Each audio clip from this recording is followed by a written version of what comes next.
Welcome. I would like to introduce my speaker for today, Jane Morse.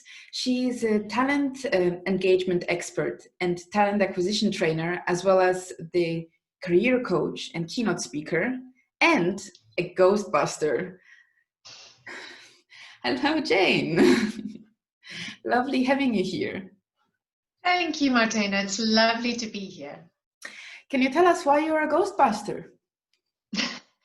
I know, it does create a bit of curiosity, doesn't it? And I guess that's actually probably the first reason why we put that there, is because it is interesting to have something on your LinkedIn profile that creates some curiosity, because typically people only spend 3 seconds on your profile. I don't know if you knew that, before they decide whether to read further or not. So it was actually my husband's idea, because I kept telling him about situations where I'd had coffee with somebody and they just opened up about everything that was going on in their lives, and they felt that it was such a safe space to speak, and that they were very comfortable to call me if something, had gone wrong and they wanted some input. So it's a song that I doubt you'll know, because it's way before your time, about who you're going to call Ghostbusters. No, so it's a classic movie. You've heard of it. Yes. So that's where it comes from. And I thought that, I actually appreciate that, because as part of my coaching, I'm really grateful that people do feel comfortable, and that people really do feel like it is a safe, confidential space to be able to talk about what they really think and how they really feel.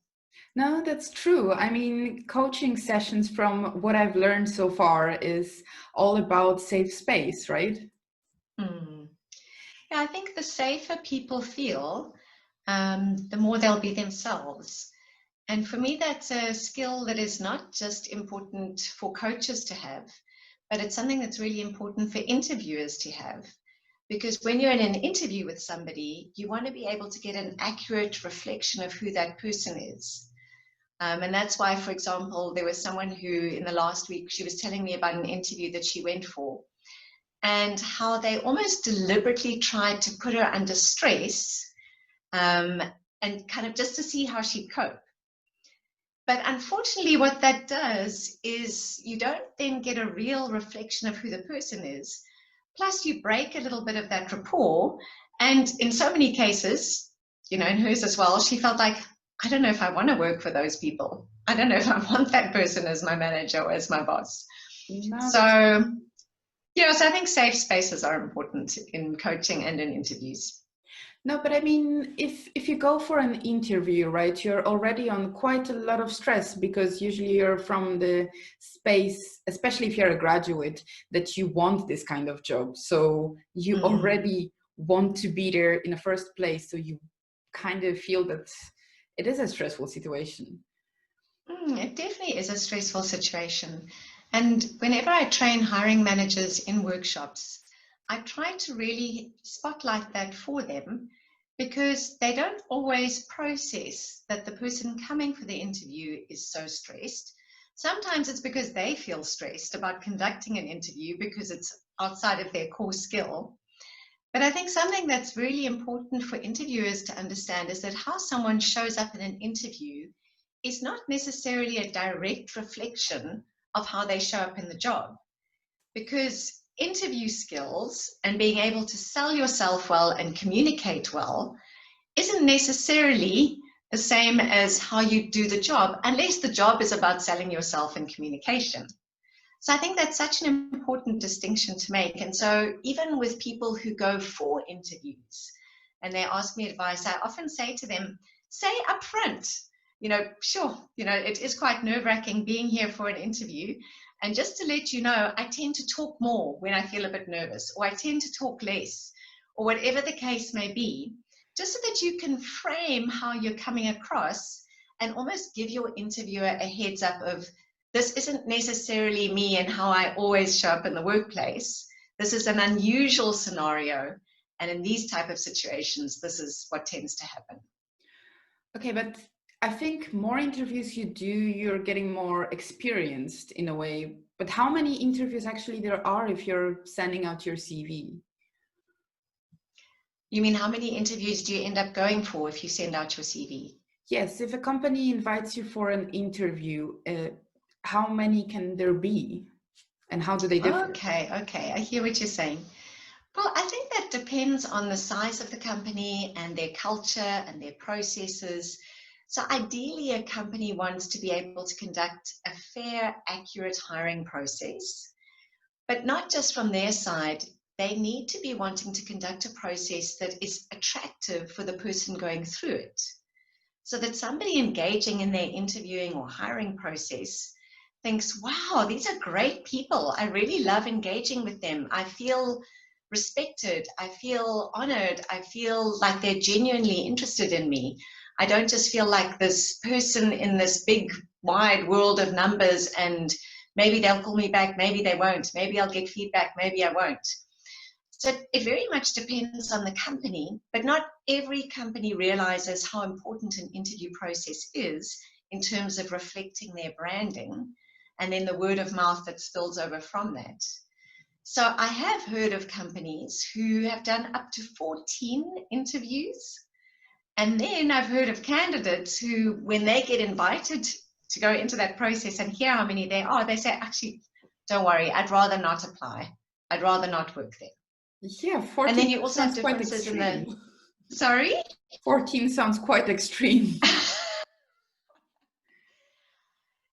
Yeah, I think it's extreme. I mean, I think sometimes in those situations, it isn't always a structured process, and it tends to be reflective of the types of culture where almost everyone wants to have a say, and it's almost an informal chat with this one and an informal chat with that one.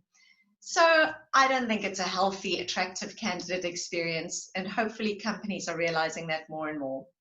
So ideally, it might be an introductory or screening interview, which could be in person, but it might be via video interview or with an avatar. And then you might have an interview with the line manager and maybe someone from HR and someone else from the department. Maybe a psychometric assessment or some other type of technical skills assessment, and then a final interview. So ideally, you don't want more than 2, maximum 3, but it does help for the person going into that process to ask up front, can you just let me know a little bit more about your process and how many interviews or assessments I can expect to go through if I am a successful candidate, or if I continue on through your process until the end. But do you know upfront who you're gonna chat with on each stage? Again, depends on how professional the company is that's interviewing you, and it depends how aware they are of their brand and what helps candidates feel more confident and at ease. So ideally, you want the company to be giving you as much information up front. I mean, I have seen companies do that, where they send links, they give preparation, they tell you about the style of the interview, they tell you the names of the people who'll be in the panel. And that's wonderful, because then you can do your research up front. So if I was a candidate and I was going into an interview process and I didn't know up front how long the interview would be, what the style of the interview would be, or who was going to be interviewing me, I would definitely ask, because I'd want to do as much research as I could, because I know that's what would help me be more confident and more prepared. Okay, yes, that makes sense. And I know that you're a specialist from the behavioral interview. And I think behavioral interviews, especially if you're a scientist, then you know that, okay, I know a lot about science, but what is a behavioral interview? What I'm going to be, since what moment they are going to be assessing me, and what I have to show in that interview. Some people, if you are working as a scientist, are quite like introverted and they are not very outspoken. So what is being assessed in such interview when you come to such interview? I think that's a very good question. Martina, I think again it depends on the company and whether they're going to be assessing the technical skills and technical knowledge up front and how important that is to them compared to what's typically being called soft skills and more recently called attributes or behaviors. So some companies screen on the technical and then they move to the behavioral competencies. Some go the other way around. But either way, the typical behavioral competencies would be the ones that will really help you and guide you in terms of how you do the job. So for example, you might be doing something quite technical, but be part of a team. So they're not just assessing your technical know-how, but how effective are you as a team player? Because being a team player will impact the outcomes of your work and in your work just as much as your technical expertise, if not more sometimes. So then they might ask you about scenarios that help them understand and predict what your behavior will be like when you're in their environment. So this is really based, to be as scientific as possible, it's based on research that shows that past behavior in a recent and a relevant context is a stronger predictor of future behavior than asking someone questions like, what would you do, for example? Because someone is referring to something they actually have done, it's real life evidence, as opposed to giving them the opportunity to almost make something up that they think would be what you might want to hear. Yes, well, so it either might be, yeah, Martina, yeah, sorry. Communication is about reading people, so it's also, you can't make things up as it goes about the other person behaviors and the imaginary conflict, let's say. Yes, exactly. But again, some interviewers don't realize that, and they don't understand that a past behavior is a stronger predictor of future behavior. So they might even ask a candidate hypothetical questions to try and get an idea of their behavioral competencies. So I always advise candidates going for interviews, even if an interviewer says, what would you do in a situation where your manager asked you to do something that you were uncomfortable with, or you were working together as part of a team and somebody wasn't pulling their weight, what would you do? Then what I always say to candidates is, you know what, when you tell a story, and I know there's also a lot of science behind the art of storytelling, when you tell a story, it builds credibility because somebody is processing that, okay, this is something you actually have done. It's more convincing. The other part about storytelling is it builds connections and it builds relationships. So immediately there's a stronger rapport between you and the person interviewing you, which unconsciously could contribute in a positive way towards their wanting to hire you. So it's important for a candidate to have stories. And as I say, not just about how you would do the job, for example, being a team player or having initiative, but they might also be probing behavioral competencies around skills you'd need for the future of work, which are things like being agile or being flexible, which is kind of called pivot at the moment, your learning agility, your ability to thrive under change, which I think a lot of people have been tested in recently. So those are the types of competencies that they would probe. And another one is the values of the organization. So for example, one of my clients, one of their values for many companies is innovation. So if they really hold that value closely and they really do reward people who live that out and encourage it, it's not just there on their website, they might well ask you a question about, tell us a story about a time where you had to find a different way of doing things, or where you came up with an obstacle or against an obstacle or a challenge in your work and your normal processes weren't allowing you to be able to work through that or get around it. What did you do? What was the outcome? So I don't know if that gives you a bit of an idea or answers your question in that way. I think in a way it does. Well, I can already think, like, as a scientist, if you're working in the lab and you have this example of pure troubleshooting, you read the paper, you were thinking you can replicate the results, and it's not working. And then you can express pretty much how you adapted to the situation, change your way of thinking, that you discussed the issue with fellow lab mates, your PI, and you created a possible solution to the problem that arose from the situation. It's not only the COVID situation where we are dealing now, when we have to adapt to IT situations and video calls and video conferences on daily basis. Mm-hmm. Yeah, exactly. And I love what you're doing around telling a story about what actually did happen, rather than saying, well, what I would do in that situation is. Because even if I'm not intentionally, as I say, asking for a past specific example, just the fact that you're telling me a story already allows me to connect with you and already makes what you're saying more credible.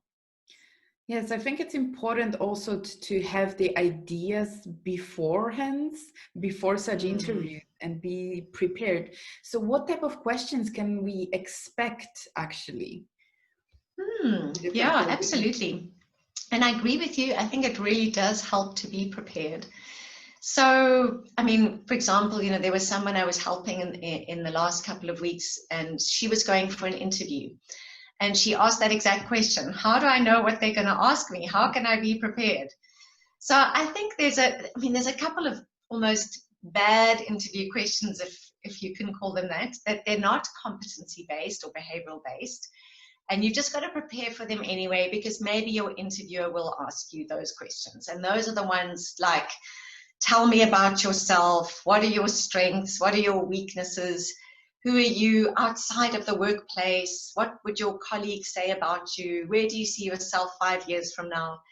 So all of those questions can be pretty tricky to answer, because you're not exactly sure, what does this interviewer want to know? Why are they asking this question? Exactly. So the ones that are a little easier to prepare for, I mean, apart from those, are the ones that are really kind of talked about or referred to in your job description. So whether you've got a job ad or a job profile or a job description for the role that you're applying for, you want to go to that and not just look at your duties or key areas of responsibility, what you're going to do in the job. You want to look at the key skills that somebody is saying you need to have to be able to go and be successful in that type of work. So again, it's not just the technical skills, but it's also the behavioral one. So for example, in one of the ads that I know you and I were discussing, they had excellent communication skills as one of the requirements. So if you see excellent communication skills, then what you want to do is go and think of a recent, real, relevant story of a situation where you had to display excellent communication skills with somebody who is either a team member or a manager or something like that. And if you can come up with about at least 3 or 4 stories that you can tell that relate to some or one or more of the competencies that are outlined in the job, then that already prepares you. Because sometimes when it's on the spot, yeah, I know a lot of people just go blank and they think, I know I meant to think of a story, but I can't think of anything. Yes. So, and then you can kind of, you know, it helps if it's virtual, of course, because you can just stick it behind your laptop or somewhere where you can refer to it, but definitely don't put it somewhere and then read it out, because that doesn't come across really well. But just a couple of keywords that remind you of stories. And when you tell the stories, put a little bit of detail in. Don't just, I was actually saying to someone else who was going for an interview this week, what she tended to do is just talk about the process. We did this, we did that, we did the other thing, and then we did this, that, the other thing. So it sounded like a third-person account of events. Yeah. So I said to her, firstly, use I. I know that you maybe worked as part of a team, but the interviewer wants to know what you specifically did. So use I. And then break the process a little bit by sharing something like why you said that. So for example, she talked about a meeting where everyone in the meeting disagreed with her and how they should treat this customer. So instead of saying everyone disagreed with me about how we should treat the customer, and so we discussed it some more and eventually they agreed with me, She could rather say, we had this meeting about how we should treat the customer. And I could see that the way we were treating this customer meant that we weren't upholding our values as an organization. And that's so important to me because I know that customers have to experience that to experience our brand. And I didn't want us to lose this customer. So even though it was difficult because people weren't agreeing with me, I said, you know what? And then almost give a little bit of a script. So you're not just giving an account, but you're really bringing it to life with detail and what people actually said.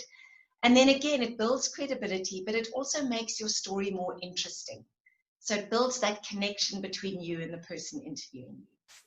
Yes, and I guess it shows also more, as you said, it's not scripted, and it shows more attention to details in a way. Mm-hmm. And the fact that you're thinking about that situation and you can apply company values to the situation, which I guess this is also very important when you're applying for a job, to match the company values with your values. Because if you disagree with them, why you want to work for the company? Exactly. I love what you're saying, Martina, and it shows how important it is as a candidate to go and do your research beforehand. So you go and find out, what are those values? And again, not just the names, but what does it mean? How do they define innovation if innovation is one of their values? So that even if they don't ask specifically about that, you can bring that into your answer so that they can almost hear, oh, wow, that sounds like the way that people do things around here, or the way that we would like people to do things around here. So yeah, I love what you're saying about that. They can place you as a candidate in the team and in the work situation. Exactly. With their imagination. Exactly. But I'm very curious, because nowadays we have COVID situation, right? And a lot of companies are moving towards virtual communication. And I think a lot of initial interviews and screenings would be done in virtual space rather than face-to-face. So how that differs and what we should pay attention to. I think you already mentioned not looking at the other screen all the time, not reading from other screen. But what else we could look at? Yeah, I think that's a very good question, Martina. And yeah, I mean, I think there's so much that goes into making an impression. So firstly, I think it's important to be aware of the different biases that people could possibly have. So we have something called the first impression bias, where we know that people almost make a judgment when they meet someone for the first time. And they say it's within the first 5 seconds of meeting someone. And after that, their brains actively seek out information to confirm the judgment they've already made. So there's a natural inclination for all people to want to make quick judgments and then, almost prove they were right. So that first impression is very important. So, we used to talk about how to do that face-to-face, but now we're talking, as you say, about how to do that virtually. So if you think about the first 5 seconds in meeting someone, you don't really have time yet to even introduce yourself properly or to tell a story or anything else like that. So a lot of that impression is visual. So, I mean, there's lots on the internet about it, but it's really important to go and figure out, how do I show up on a screen? So things that would be important, for example, is, what is my screen view? So if I look at my view now, I want a little bit of space above my head. I want to almost be seen from my shoulders upwards. I want my background to be plain and not distracting. So, your background is perfect in that way, very plain, not distracting. And that's important. The other thing is lighting. You want people to be able to see your face so that they can see your expressions. You can make that connection. The angle, as you said, you don't want them to be seeing the side of your face all the time. And what that also brings into play is eye contact.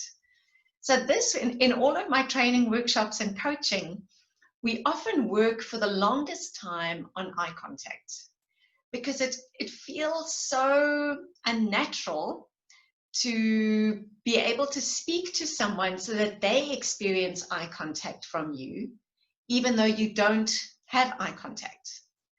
Because right now, in order for me to give you the impression that I've got eye contact with you, I need to look into my camera. So if I'm in a Zoom or Teams meeting or whatever the case may be, and there's a few panelists, and I'm speaking to someone and their screen view is, say, at the bottom left-hand side corner of my screen, then I'm going to be speaking like this when I speak to them. So even though I feel like I have eye contact, it probably doesn't look like it from your perspective. No, definitely right? doesn't. No. So I think that's the most challenging thing is just that balance between letting someone else feel connected, but at the same time being able to dart to their face to be able to make sure that you're remaining engaged because you're aware of their facial expression. And then, of course, there's your sound. You want your sound to be clear, and you want to give yourself enough time to familiarize yourself with the platform that they're using. I mean, there's so much more. Body language, voice, things that you would probably work on anyway if you were meeting face-to-face. But over video, voice, for example, is so much more important because so many other ways of processing how that person is coming across is taken away. So there's even more of an emphasis on voice, on facial expression than there would be if you were sitting in person with someone. No, that's very, very interesting indeed. And I guess if you move to the next level of interview, you have other things that will also contribute to assessing your personality and how everything works together and how you can show yourself and your personality and not overwhelm or come unprepared or not confident about your position. Yeah.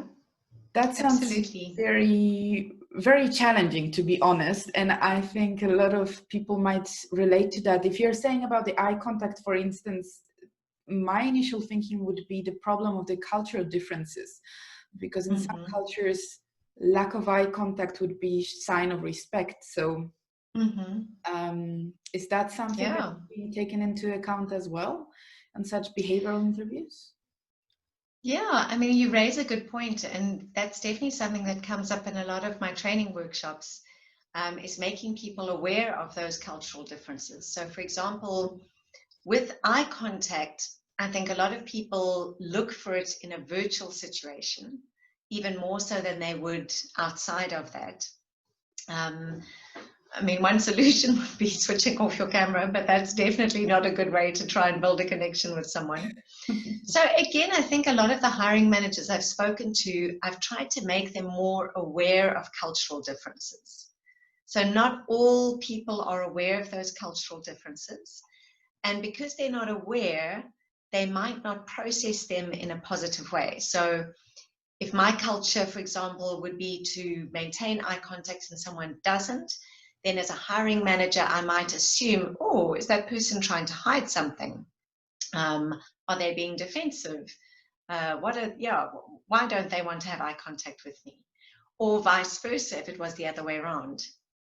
So I think, again, it goes back to the quality of your interviewer and how professional they are, how much training they've gone through. So rule of thumb is, even if it isn't your culture, try and connect with the camera. But if you are not comfortable with that, then again, it's something that you might want to frame up front with your interviewer and explain that, you know, part of your culture is you don't normally maintain eye contact with somebody who is older than you, for example, as a sign of respect. And so you want to let them know that during the interview, you'll try and maintain eye contact because you can see, you know, that seems to be what they're comfortable with. But if they look away, it's just, it's not that you're trying to break connection. It's really just, that's part of your culture and you're showing respect. So I think a lot of these things can be solved up front. And I always try and encourage candidates to be real and honest in their interviews. And be, you know, we're humans, and to be human and allow that side of them to show. And that often takes away a lot of the misunderstanding. No, that sounds great. So you're talking about training and coaching. So where people can find you to connect with you? Well, you'll see I've got a little sign there. It looks like it's written back to front, Outerbox. It actually is written back to front. That is our logo. And again, that creates curiosity from people. So they could find us at Outerbox Thinking on our website, www.outerboxthinking.com. Or I'm very happy for people to mail me, jane@outerboxthinking.com, or find me on LinkedIn, Jane Moores, Moors. LinkedIn and then Jane Moores. But yeah, I'd love to connect with people. I think there's a lot of things you can Google, and there's a lot of knowledge that you can get off the internet. But where I find the value in the training and the coaching sessions is helping someone to apply those skills so that they can go into a situation being confident and being able to feel prepared. Because even unconsciously, that's something that interviewers pick up. And often it's the people who are more confident that can be successful in the interview process, even though they might not be, as suitable perhaps as someone else who knows more or is more competent, but just battles to sell themselves. So I think that's where I get excited, is being able to help people feel prepared and go into something that would normally be scary and dreaded and think, no, I've done my best, and really have a really good chance of getting the job that they want. Oh, that sounds great. So practice, practice, practice, basically, and before you go to the interview. Yeah, and practice with feedback. So don't just practice and, do it a lot of times the wrong way, but practice with expert feedback and people who, whether it's me or someone else, being able to say to you, when you answered that, I think you could have done this, or I really liked what you did there. That was excellent. Try to do a little bit more of this or a little bit less of that. And I think that, like anything, that really helps to refine somebody's skills. Well, that sounds great. Thank you so much, Jane. And I'll attach to this video all the contact information so that people can find you and connect with you. Thank you so much. Thank you, Martina. I'd love that. I love what I do. So thank you for this opportunity. Thank you. Bye. Bye-bye.